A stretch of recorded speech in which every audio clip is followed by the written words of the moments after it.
everybody, I'm Steve Dolinsky. Great to have you all here in my home bar today. As you can see, I'm kind of an enthusiast. I love to make cocktails at home. And today we're going to make a Hemingway daiquiri, one of my favorite drinks. I know that your company's already sent you the kit. So you've got everything in front of you. I led a couple of food tours to Havana, and we went to the Floridita, which is the famous bar where Hemingway used to hang out.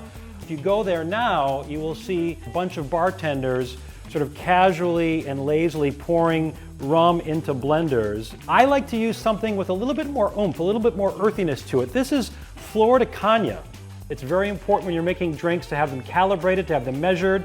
So exactly 2 ounces are going to go into our cocktail shaker. Top it, make sure it's sealed, okay? Put one hand on this side. You don't want to let go of this. The other hand on the bottom. Have at it. We're going to just strain it into our coupe. Coupe, again, fancy name for a little cocktail glass with kind of flared edges. An 8-ounce glass will do you fine, but you know what, at the end of the day, you can put it in a Dixie cup. I'd be happy with this. Show you how beautiful this drink is. It's got that beautiful earthiness from the sugar cane that's been distilled. Hope you all enjoy this drink, and cheers.